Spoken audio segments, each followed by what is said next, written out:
Good morning, friends. We are live on YouTube and Facebook. Let's get Instagram up and running. Here it comes. There we are. It's got the link now.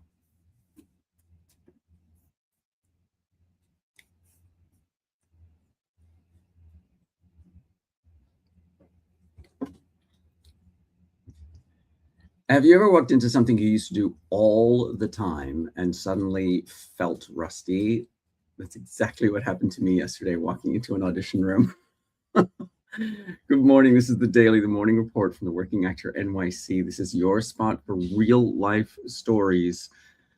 We have got strategies. We've got for you on your working on your acting career. Let me know where you are and what you're working on in your acting career today.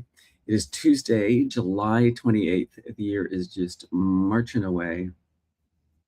And it is summer here in New York City. Yeah, so yesterday reminded me that auditioning is a skill, not acting, auditioning. I shared yesterday that I had this in-person audition yesterday afternoon. And in preparation for that, I realized that my singing voice is a little out of shape. This is for a musical, which was my bread and butter has been my bread and butter for years. And in preparation for this musical audition, I was like, oh, I haven't been singing very much for the last 6 months because I've been spending this time focusing on TV and film and doing a lot of self-tapes, especially for TV and film. We said, hey, Not Nadal, this is the Daily from the morning report from the Working Actor NYC. Welcome. Let me know what you're working on in your acting career today. And I also start rehearsals for a new musical in under a month now. And we're going to be at the McCarter Theater in Princeton, New Jersey. So I'm super excited about that. But I'm just aware that I have not been singing very much for the last 6 months, and my voice is a little out of shape. So I've got to, start practicing every day just to get my voice back into shape. The audition yesterday, thankfully, my voice sounded fine. But as I was in the room and sort of reflecting on it afterwards, I realized that I've gotten rusty at simply being in the audition room. I mean, so much of the in-person auditions have been replaced by self-tapes, and I have another one of those to do this week, so I've got to make sure I get that on the schedule too. But it's let me know if you've experienced this, that all of a sudden you have an in-person audition and there's a part of your brain that goes like, we haven't done this for a while. Wait, how does this go? And I'm talking about that specific thing of, you get to the space, you sign up, you've got, hey, KGM, how are you doing? This is the Daily, the morning report from the Working Actor NYC. Yeah, but the audition, you get there, you sign in, there are other actors there who you may or may not know. And in this case, I did know who was there. I know the casting director well, I regard this casting director as a friend. And I also knew the artistic director of the theater. So I knew that there were going to be people inside the room that I was familiar with, but it's also, the entire experience, getting to the audition space, getting to meet the other actors who are auditioning for the same show. And then when you chat with the casting director outside of the room, and thankfully, like I say, it's somebody that I knew, so I was able to, have fun with that. And she was actually planning a surprise for me, because the music director, when I got the audition, the music director had been to be determined, had yet to be announced. And she was trying to surprise me because it was actually somebody that she and I had worked with 25 years ago, ages and ages ago. And I had not seen her since. And so that music director is now the music director of this show. But she wasn't well, so she wasn't there. But the casting director was really looking forward to surprising me with with this person being the music director. So that's outside of the room. Then you walk into the room and you have to sort of try and build rapport with the people behind the table. And, there are lots of ways to do that, but it's just reading the room, having conversations. I like to actually acknowledge the people that I have met and then acknowledge whether there's people that I haven't met before. And in this case, the director was somebody that, hi, Arlen Guapa from the Philippines. Welcome. Thanks for being here. And so I just like to acknowledge whether I've met someone or not before. And in this case, the director I wanted to meet. And so just that audition mode of walking into a room of people you either know or don't know, building rapport so that you can create an environment where you feel safe to present the work that you've prepared. And I would love to come to I was nearly in the Philippines right now. Um, where you feel safe to present what you've prepared, whether it's correct or not, whether it's what they're looking for or not, but you just feel safe to show what you've worked on. And those are all separate skills, and in a self-tape scenario, they do not get exercised. And so that's what being rusty actually felt like and looked like to me. Arlen, I had a interest and availability check from a show that is currently in the Philippines, and unfortunately, I couldn't make it work with my schedule. But yeah, I was nearly in Manila uh, for the month, and I'm ashamed that it couldn't. I'm ashamed it couldn't get it all to fit all the pieces because I would love to come to Manila. I've never been to the Philippines before. I've worked in Indonesia. I've worked in Singapore. I've had vacations in Singapore and Malaysia, Thailand, India, all over Asia, but I still haven't made it to the Philippines. So one of these days I'll get there. Hi, Om Anton. Greetings from Indonesia. I have worked in Jakarta, though. That traffic is crazy, but it was a fun job. I love experiencing new cultures and food adventures. Great place for food adventures. So yeah, this audition that I had yesterday and feeling rusty about the audition process, what changed for me was that I knew two people behind the table. I knew the casting director, and it's coffee time, Tians.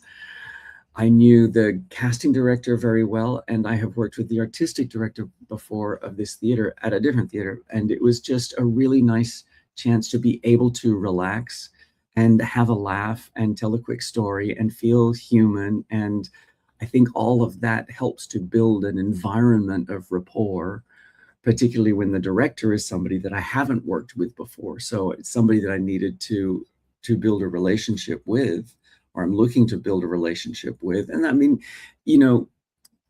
yes, I guess in a way that is networking, but doesn't feel like networking. Hey, Spooky Dog Dance, thanks for being here. Good to see you. It's simply about being another human in the room, in the audition room, and talking to another human and trying to, that's the difference between going in with your mind focused on networking as opposed to your mind going in focused on being a human who wants to meet another human. And of course, the artistic director is the last time I worked with the artistic director, we burned his house down. Not literally. A group of us went over to his place, and we decided to heat up a frozen pizza in his oven, and unfortunately his oven caught fire. And rather than burn the house down, he decided to use the fire extinguisher. I don't know if you've ever used a fire extinguisher, but they make a big mess. And he ended up having to renovate his entire kitchen. So yeah, the experience was that we went over to We went over to heat up a frozen pizza, and he ended up having to renovate his entire kitchen. But being able to tell a story like that. Hi, Rachel. Thanks for being here. Amda Nahadi.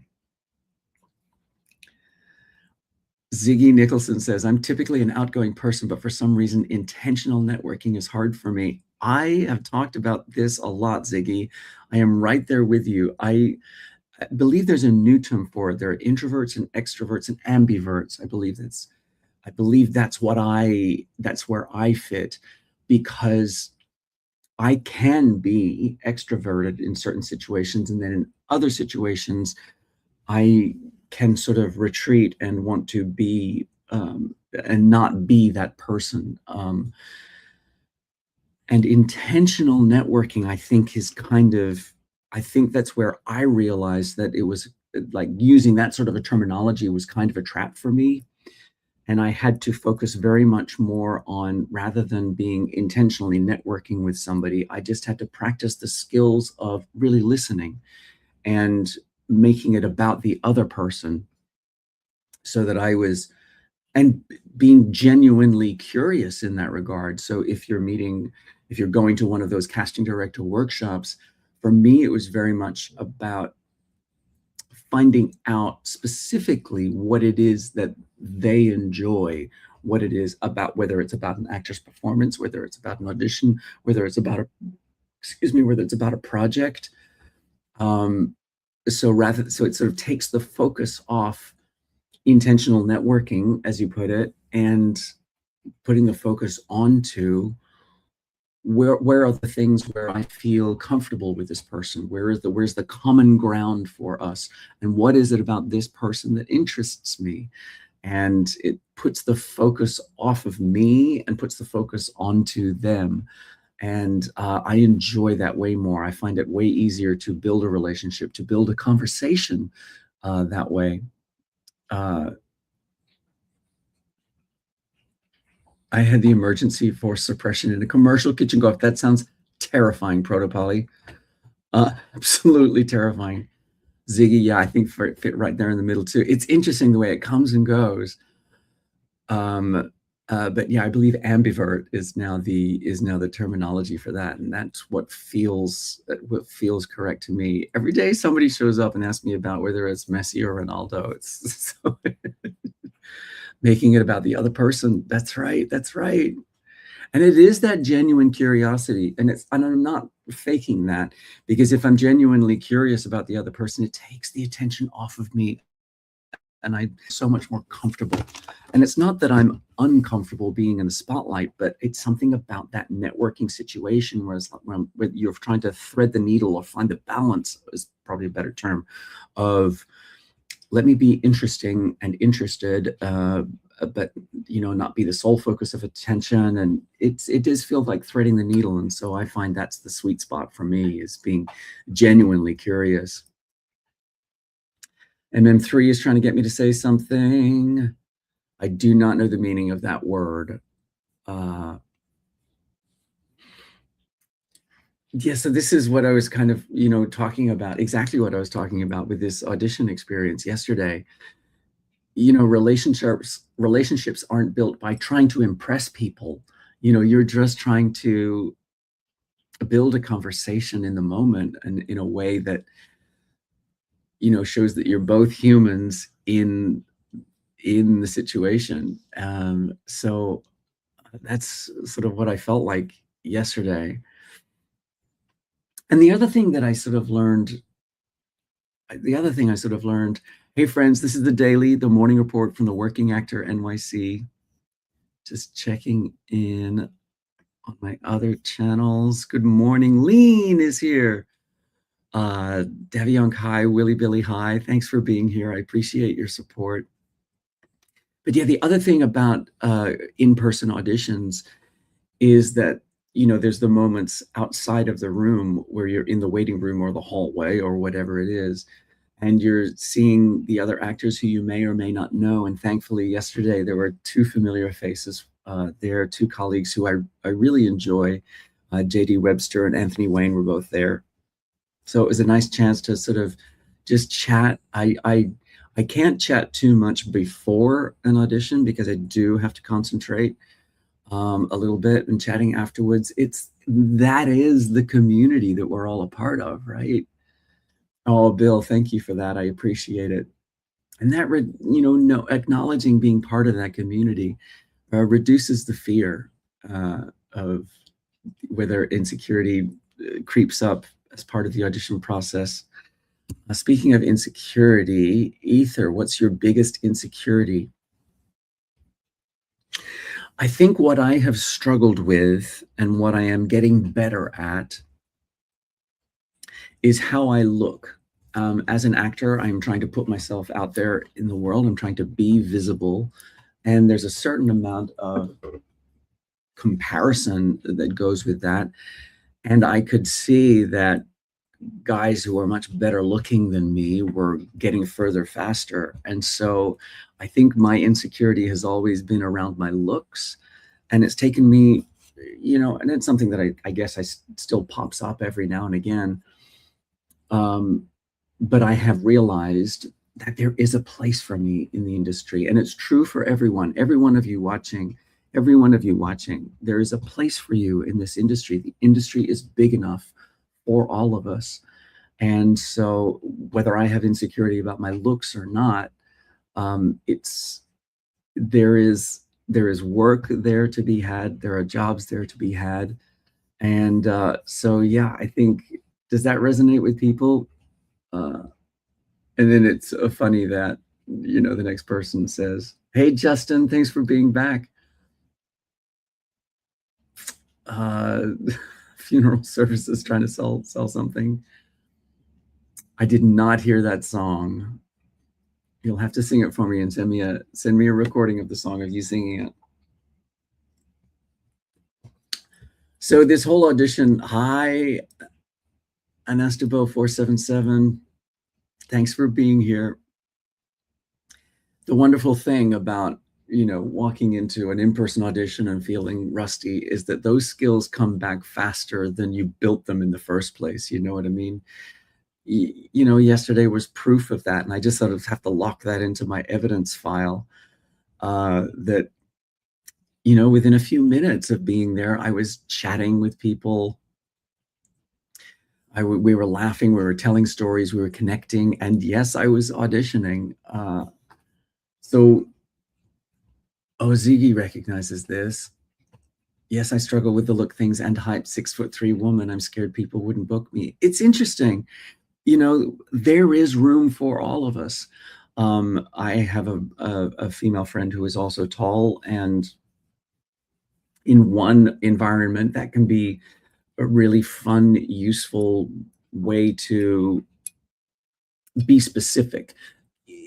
When we talk about actors and the casting process, we're interested in how can we be the specific solution to the problem that casting is trying to solve.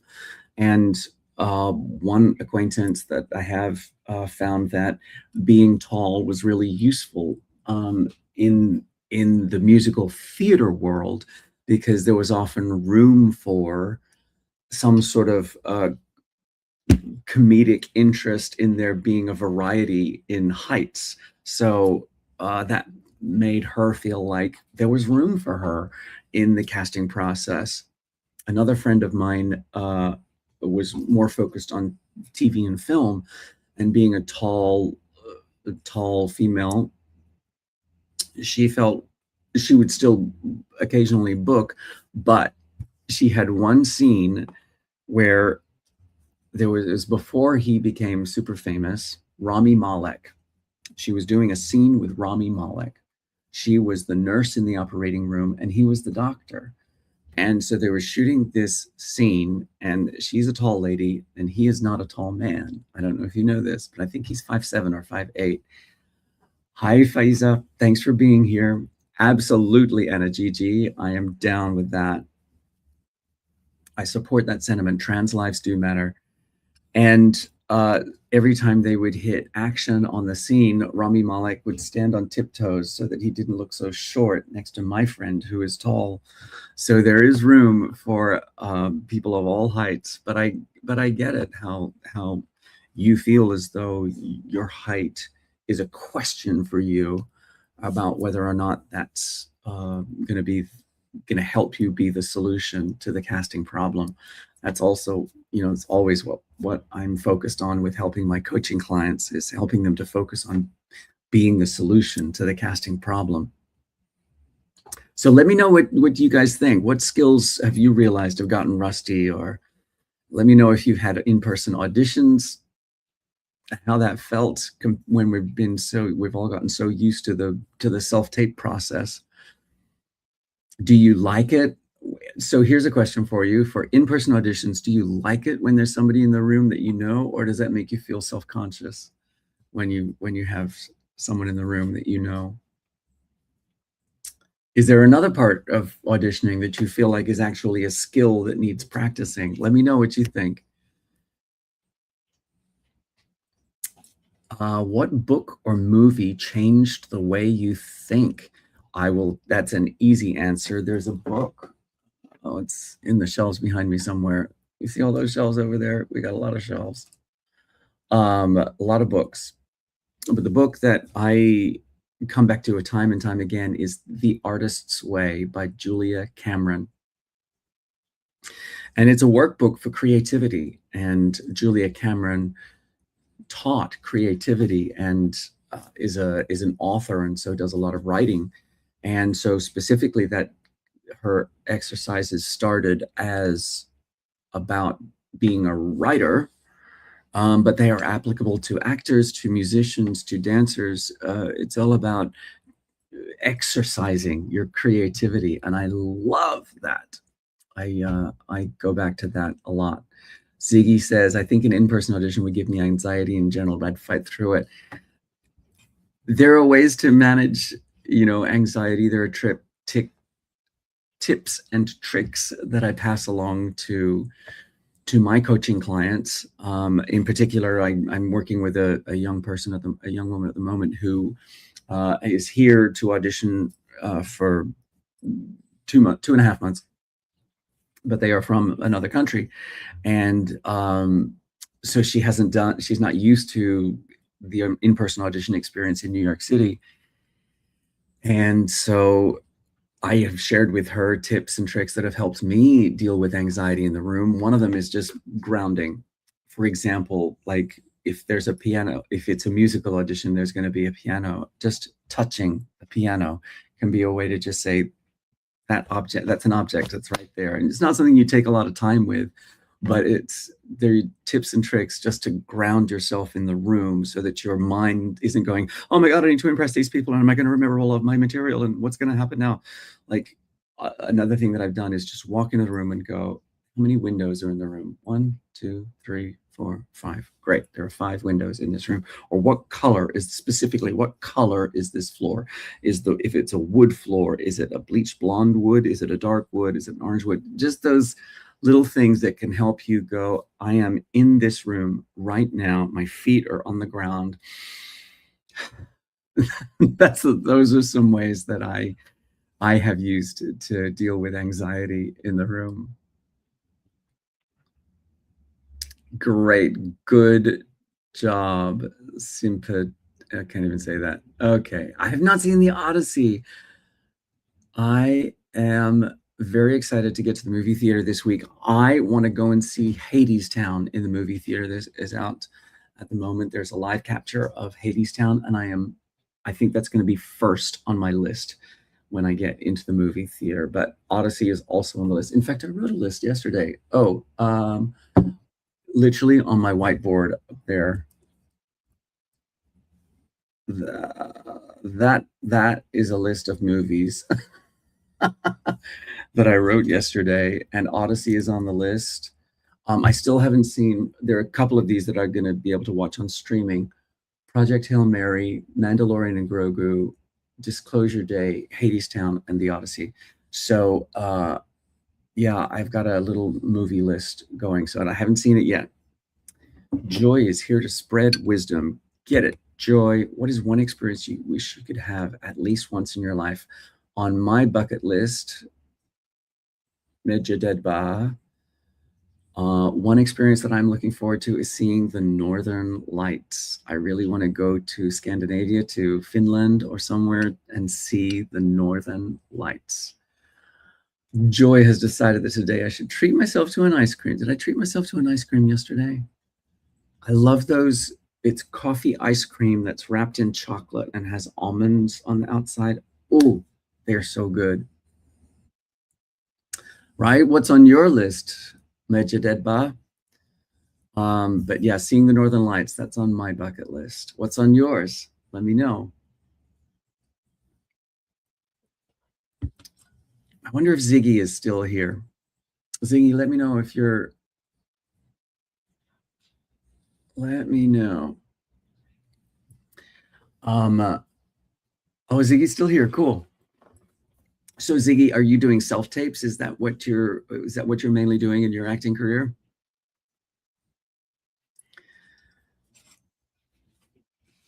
Everyone, let's just make sure I'm not ignoring any comments over on, where is it? YouTube. Willie Billy wants to know what movies I've been in. It's making me laugh because a movie I was in, I saw one of my colleagues from that movie at this audition that I was at yesterday. And that movie, it was a very strange experience. So I've been in two movies, neither of which you've heard of.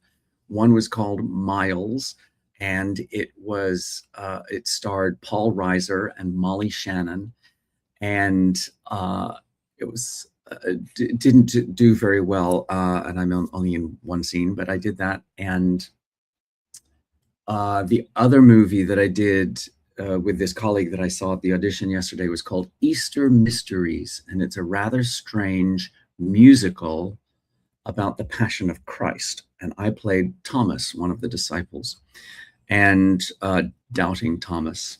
And it's a rather strange movie, but it does get aired on television every Easter. I get a text message from somebody saying, I just turned the television on and you're on it. What am I watching? So those are the movies that I have been in. You can check me out on IMDb, Benjamin Howes, The Working Actor NYC. Ziggy, yes, I've mainly had self-tapes auditions for commercials. Okay, tell me your commercial tips. I find auditioning for commercials a bit strange because they always want improv. They always want two takes and just play with the material sort of things. And it's very different than scripted dramas or scripted comedies.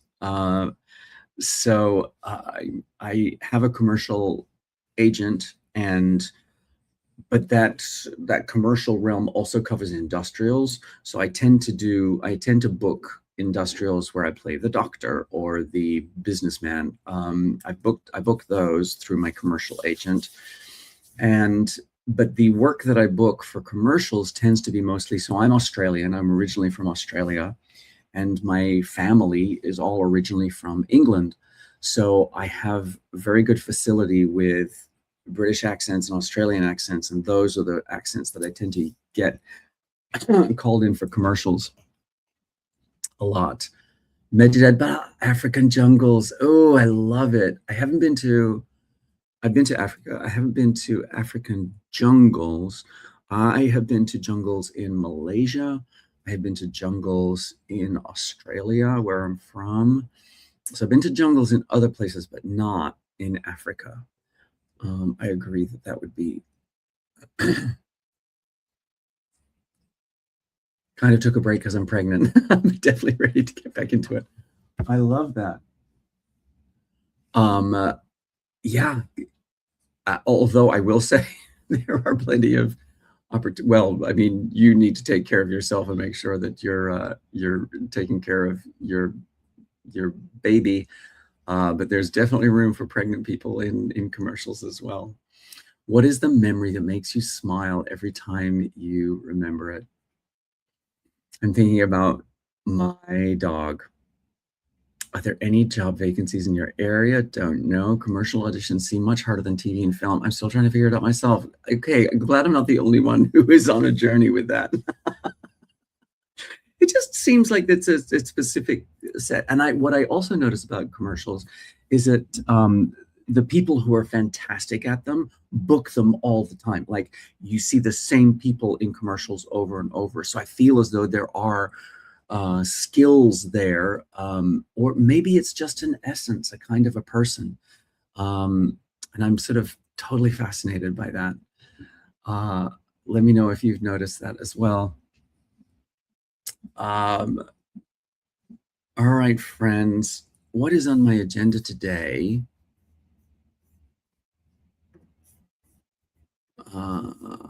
Oh, tonight I'm going to a panel organized by the SAG-AFTRA Foundation. That's the Film and TV union for actors, film, television, and radio. And they are organizing a panel today of Emmy-nominated casting directors who are talking about casting for TV.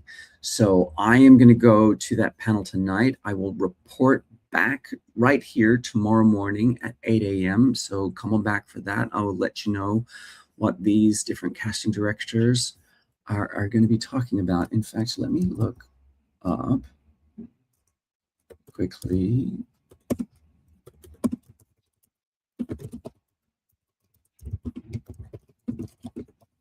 Let's see if it can tell me. Work faster.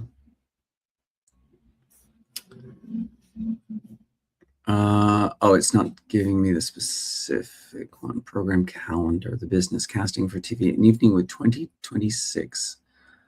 The business casting for TV, it's this one.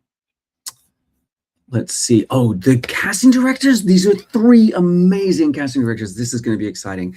Destiny Lilly, Julie Schubert, and Julie Tucker. These are all really good casting directors. In fact, Destiny Lilly is the president of the Casting Society of America, CSA, who does Only Murders in the Building, casting director for Only Murders in the Building. Julie Schubert is a casting director I'm really interested in getting to know, because she casts a TV show called The Diplomat. Please tell me you've watched that, because it's a really good one. And Julie Tucker is somebody I've had an eye on as well. The Beast in Me is the casting TV show. So I'll be back here tomorrow at 8 a.m. reporting on that. What is your opinion on the Argentina versus Egypt match? Always a soccer question, everyday soccer questions, which is fascinating to me. From what I understand, that referee was not fair, and a lot of people are blaming the Egyptian manager for not calling that out in real time. So that's what I know about that match. Hi, friends. All right, I will be right back here at 8 a.m. tomorrow morning with a report on this panel that I'm going to tonight with casting directors Destiny Lilly, Julie Schubert, and Julie Tucker. So come on back for that at 8 a.m. tomorrow morning. If you want to check out more about the Working Actor NYC, go to the workingactornyc.com, where you can get your merch, workingactornyc.com merch. And I will see you tomorrow at 8 a.m. Wherever you are in your acting career, you got this. Keep going. I'll see you at 8 a.m., my friends. All righty. Thanks for being here, friends. And I will be back here at 8 a.m. tomorrow morning. I'll see you then.